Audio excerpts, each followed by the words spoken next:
네, 안녕하세요. 머니인사이드 진행의 김수현입니다.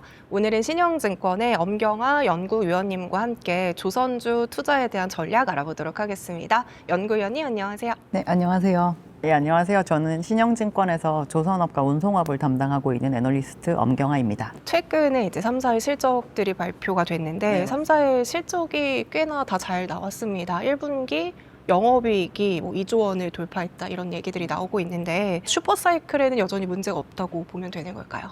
선박이라고 하는 거는 빌딩처럼 가서 그냥 막 사람들 고용해서 짓는 게 아니라 저희가 도크라고 하는 한정된 공간에서 짓는 그런 산업이거든요. 그래서 공급 대비 수요가 많으면 저희가 호황이다라는 표현을 할 수가 있는데 제한적인 공급인 부분은 지금 2020년 이후로 계속 유지가 되고 있고 수요 같은 경우는 많이 나오고 있는 상황이 유지가 되고 있어서 저희는 슈퍼사이클이라는 단어를 좀 적용하는데 크게 무리가 없다라고 생각하고 있습니다. 네, 그럼 지금은 슈퍼사이클에 어느 정도까지 온 건가요? 몇 년째인 거예요? 21년부터 최근까지 매해 만드는 선박보다 실제로 수주한 선박이 더 많은 상황을 지금 6년째 유지하고 있는 상황이고요.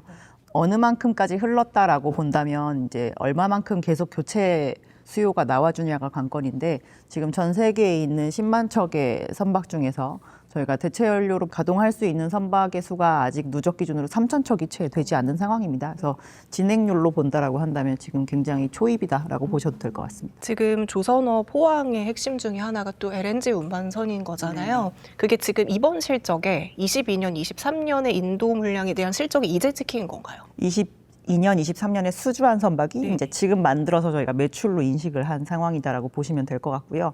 전체 매출 중에서 국내 조선 업체들이 2026년에 사실 LNG 인도를 제일 많이 합니다. 지금까지 중에서. 그래서 전체 매출 중에 한 50% 정도 기여를 하고 있고 그런 측면에서 이제 수익성에도 많이 영향을 줬다라고 보시면 될 것 같습니다. 그러면 이 수요는 아직은 끝나지 않고 계속적으로 우리가 기대해 볼 수가 있는 부분이겠죠. 뭐 아무래도 전방에 해당하는 LNG 시장 자체가 예전보다 사이즈가 많이 커졌거든요. 그래서 LNG가 사실 굉장히 변동성도 크면서 조그맸던 시장이라서 어느 해는 많이 나와서 좀 조선업체들에게 수혜가 될 수 있지만 그 다음 해를 좀 장담하기가 어려운 측면이 있었는데 예전보다 전체 사이즈가 좀 커지다 보니까 꾸준하게 나와주는 그 레벨이 많이 업된 상황이고요.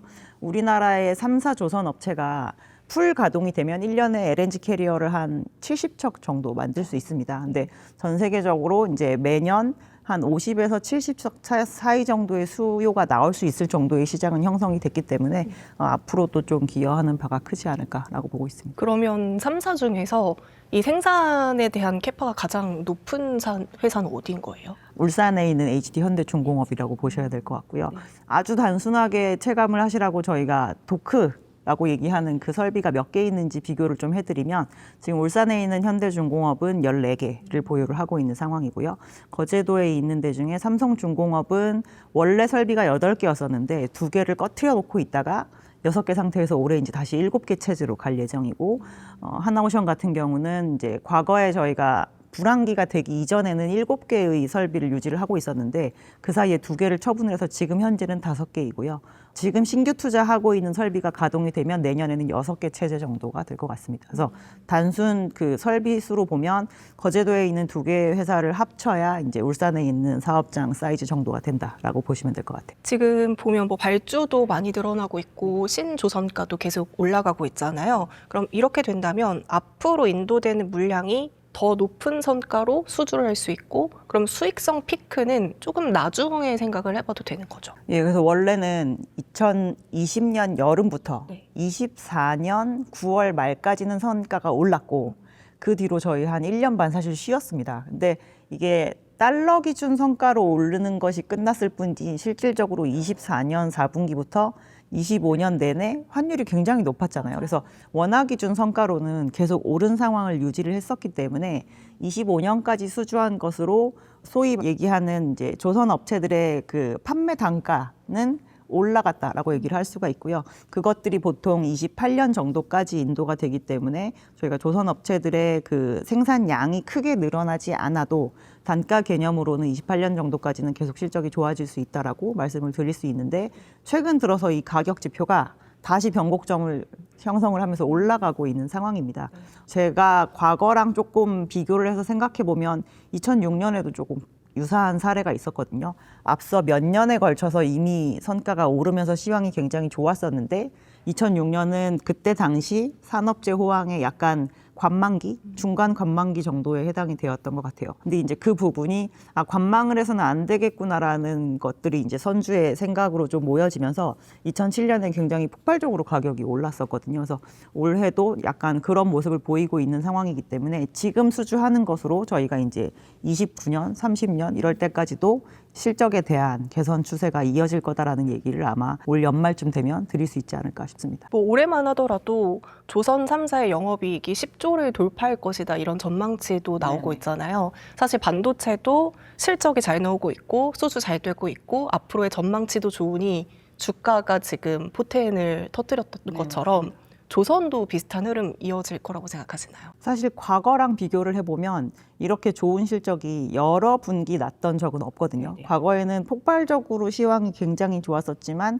결국에는 이제 꺼지는 속도도 굉장히 빨라서 저희가 좋은 실적을 정말 짧게 봤었던 게 이제 과거의 시황인데 요즘에는 지금 선가가 이제 꾸준하게 올랐던 거에 대한 물량을 건조를 하고 있고 여기에서 수주량 자체도 줄어들 만한 요인이 별로 없는 상황이라 길게 오래 좋은 실적이 나오는 사이클을 어떻게 보면 이제 처음 보는 상황이기 때문에 그 부분이 이제 기업의 가치에 조금 녹아들어 가야 된다라는 게 사회적으로 좀 공감대가 형성이 된다라고 한다면 저희는 아마 밸류에이션을 조금 높여주자라는 거에 대해서 투자자분들의 의견 좀 모이지 않을까라고 생각하고 있습니다.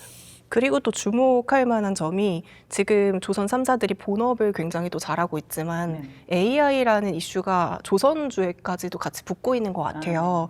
최근에 뭐 LNG선 인도뿐만이 아니라 미국 AI 데이터 쪽에 선박용 엔진을 뭐 이제 수주한다 이런 얘기들이 나오고 있는데 저는 일단 궁금한 게 선박용 엔진이 데이터 센터 발전용이랑 호환이 가능한 건가요? 기본적으로 선박에는 두 가지 종류의 엔진이 들어갑니다. 하나는 저희가 자동차에 들어가는 엔진처럼 앞으로 나아가기 위한 엔진, 추진 엔진이 붙고 이 선박에서도 저희 많은 전기를 사용을 하거든요. 실제로 그 안에서 생활하는 사람들이 쓰는 그런 단순한 전기도 있고 이제 기기들이 돌아가기 위해서 필요한 그런 전기도 있는데 그래서 저희가 발전 엔진도 그 안에 탑재를 시킵니다.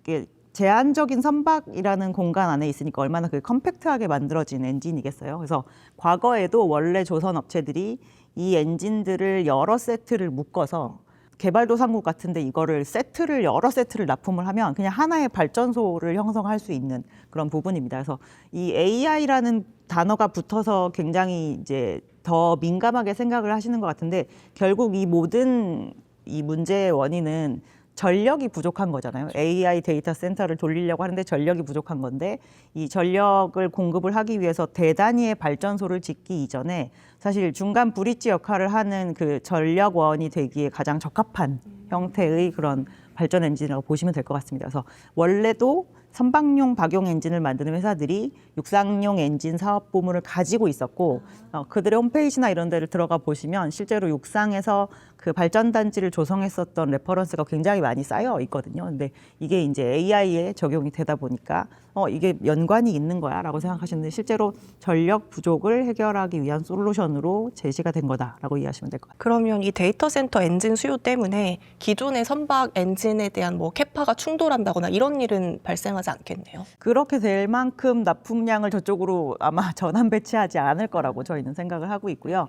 이 엔진을 만드는 회사들의 실질적인 생산 능력은 막 엔진을 막 깎아서 만드는 게 아니라 그 모든 부품을 외부에서 조달해서 조립하고 테스트하는 거 그게 엔진 회사가 갖춰야 될 생산 능력에서 제일 중요한 부분이라고 볼 수가 있습니다. 그래서 지금 만약에 한 100개 정도의 엔진을 만들 수 있는 상태였다라고 한다면 이 부품사들에게 조달받는 부품을 뭐 130개로 다 늘려서 전체 130개를 만들 수 있는 역량이 될 수만 있으면 캐파는 늘릴 수 있다라고 보시면 될 것 같고요.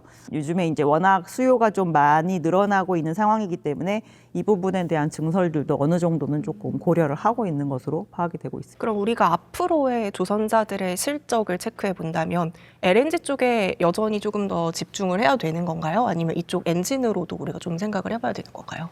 새로운 전방 산업에 해당하는 사업을 늘려가는 거에 대해서는 저희는 굉장히 긍정적이라고 생각을 하지만 이 어쨌든 이 조선업이라고 하는 것 자체가 사이클 산업에 해당이 되기 때문에 사이클에 가장 흔들리지 않는 본래의 본업을 얼마나 진득하니 가져갈 수 있느냐가 제일 먼저 중요하고요. 여기에서 추가적으로 더 파생될 수 있는 부분이 있다라고 한다면 거기까지 능력이 되는 만큼 확장하는 거, 그게 저희는 좀 중요하다라고 보고 있습니다. 그러면 엔진 쪽에서는 오히려 뭐 조선사보다는 엔진 기업들을 주목을 하는 게 더 나은 걸까요? 왜냐하면 엔진 기업들이 이렇게 되면 전방 산업이 두 개로 확장이 되는 거잖아요. 전력을 필요로 하는 쪽과 그리고 선박을 필요로 하는 쪽이니까 그러한 측면에서 본다라고 한다면 엔진이 조금 더 지금은 확장성이 있는 상태다라고 보셔야 되겠죠. 이 엔진에 대한 이슈와 더불어서 최근에 뭐 바다에 설치하는 플로팅 데이터 센터가 조선의 뭐 새로운 먹거리다 이런 얘기들도 나오고 있더라고요. 근데 데이터 센터를 바다에 설치한다는 개념인 거잖아요. 근데 바다는 되게 습하고 염분도 있는데 이게 가능한 걸까요? 습하기 때문에 저희가 쿨링 작업을 해수로 할 수가 있죠. 그래서 그런 측면은 오히려 육상보다 조금 더 메리트가 있다라고 보시면 될 냉각기 것 같고요. 대신에. 네, 그 해수를 통해서 이제 해결을 하는 부분이 있고 이 우리나라의 조선 업체들이 원래 배를 만드는 이 조선을 잘해서 과거에 부유식 해양 플랜트에 굉장히 강점을 많이 보였거든요. 그럼 육상에 있는 모든 설비를 바다 위에 띄워 놓을 수 있게끔 만드는 게 해양 플랜트 그 건조의 역량이라고 보시면 될 것 같습니다. 그래서 이것도 이제 마찬가지 개념인 거죠. 저희가 원래는 육상에 짓는 데이터 센터인데 바다에 뜨게끔 만들 수 있는 것만 확실히 하면 상관이 없는 부분이기 때문에 이제 한마디로 얘기해서 바다 위에 그냥 공장 짓는 거다라고 생각하시면 될 것 같고요. 그거는 이제 다른 전방 영역에서 이미 해본 영역이기 때문에 지금 아마 기본 설계 단계 정도에 저희가 들어가 있는 것으로 알고 있고 이 개념에 대해서 이제 수요자와 조선소가 합의점을 어느 정도 찾게 되면 내년에는 실제로 구체화되는 사업으로 이제 좀 전진할 수도 있을 만한 그런 상황이라고 보시면 될 것 같습니다. 지금 데이터 센터 하나를 짓는데 되게 천문학적인 비용들이 들어간다고 하잖아요. 그러면은 수익성 측면에서 이 플로팅 데이터 센터가 어마무시하게 뭔가 수익을 얻을 수 있을 것 같은데 수익성은 어떤가요? 사실 그 안에 들어가는 설비 중에 그 조선 업체들도 사와서 탑재를 하는 경우가 분명히 있을 거이거든요. 그래서 그 중에서 이제 이거를 우리가 다 만들어가지고 넣고 이런 게 아니기 때문에 이 조선소가 매출은 굉장히 크게 되겠지만 이 중에서 수익으로 얼마나 인식을 하게 될지에 대한 부분은 당연히 고려를 해봐야 되고 기본적으로 이렇게 설비의 건조 기간도 좀 오래 걸리거나 그리고 설비의 사이즈가 굉장히 크게 되면 이게 뭔가 딜레이 되거나 이랬을 때 수익성에 굉장히 치명적인 영향을 줄 수도 있습니다. 왜냐하면 앞에 작업이 끝나고 또 나가야 그 다음 작업이 시작되는 게 조선소의 그 행태이기 때문에 이제 그 부분을 훼손을 할 수도 있는 부분이잖아요. 그래서 아마 이 수익성을 어느 정도까지 제시를 해야 이게 사업적으로 진행이 될 수 있다라는 부분을 굉장히 아마 명확하게 할 거고요. 왜냐하면 예전에 저희가 해양 플랜트 때 너무 힘들었던 그 기억이 있기 때문에 그래서 그렇게 되면 구체적인 사업으로 좀 진행이 되지 않을까라고 보고 있습니다. 그럼 지금까지 이제 조선 3사들의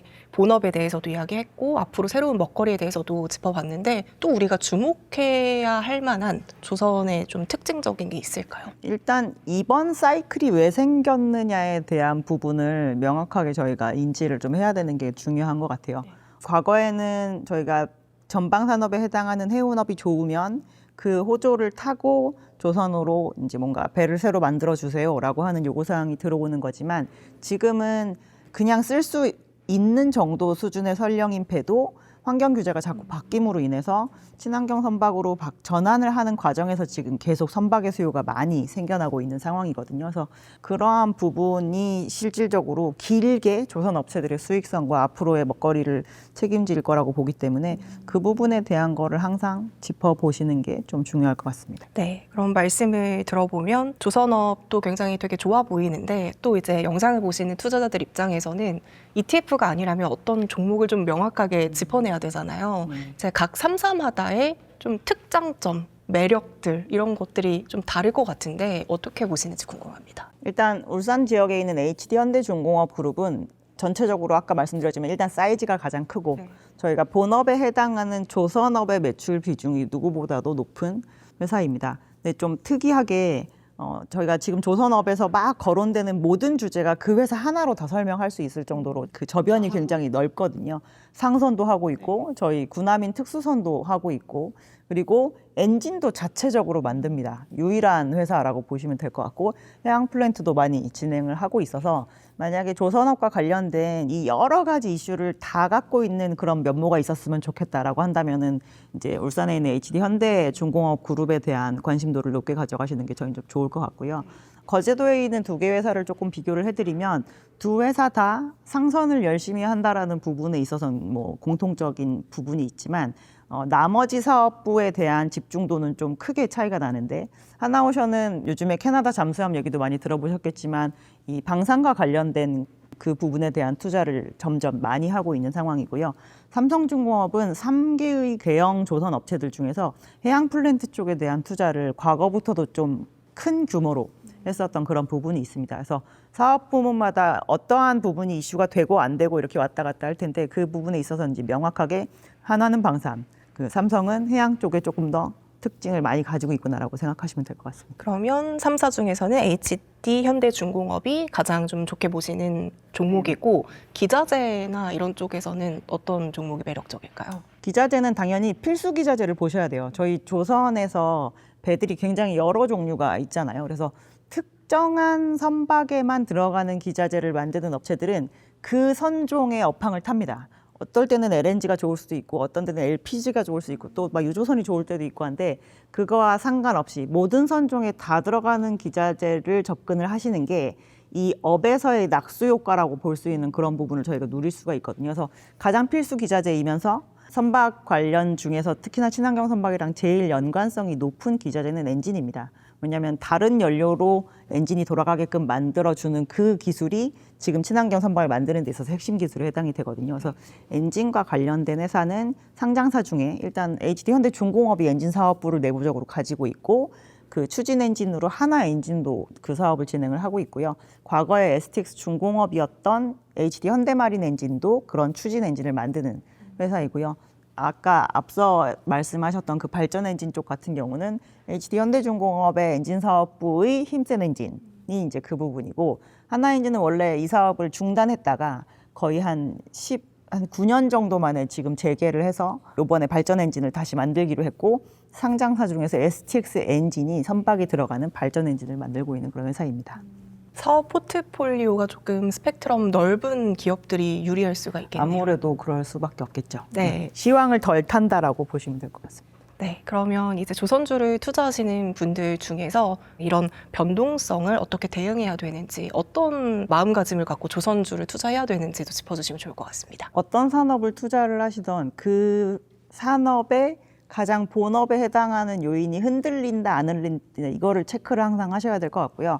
저희는 어쨌든 수주 산업입니다. 수주 산업이 수주를 별로 못 받게 되는 상황이 되는 게 가장 안 좋은 상황이라고 보시면 될 것 같거든요. 그래서 친환경 선박 때문에 선박들을 발주를 하고 있는데 더 이상 친환경 선박을 만들지 않아도 되는 상황이 되는지 그거에 대한 체크를 하시고 지금 업황이 되게 좋다라고 하는데 주가가 거꾸로 간다라고 하면 오히려 그런 부분은 기회로 생각하시는 게 저희는 좋을 거라고 생각을 하고 있고요. 사이클 산업이라는 단어에 굉장히 많이 집중을 하셔서 나는 반드시 머리에서 팔고 나와야 되겠다 이 생각을 굉장히 강하게 하시는 편인데 저희는 그러한 거에 의해서 조금 흔들리는 투자 수급을 활용하시는 것도 좋은 방법이라고 생각을 하거든요. 그래서 어떻게 보면 이제 최근에 정부 관계자 및 이런 분들이 많이 조선소를 막 방문을 하시고 이러시면서 나올 수 있는 표면적인 호재가 많이 나왔다라고 판단을 하시기 때문인 것도 있는 것 같지만 회사들의 실적은 올해 그리고 내년, 내후년까지 계속 좋을 것이고 저희가 수주에 있어서도 여전히 지금까지 나온 것보다 나올 것이 더 많다라는 부분을 좀 감안하시면서 어느 정도 투자 비중을 가져가시는 게 좋을 것 같습니다. 네, 저희가 이렇게 1부에서는 조선업에 대한 현황과 함께 어떻게 하면 조선주를 투자를 잘 할 수 있을지 전략에 대해서도 알아봤습니다. 오늘 말씀 감사합니다. 감사합니다.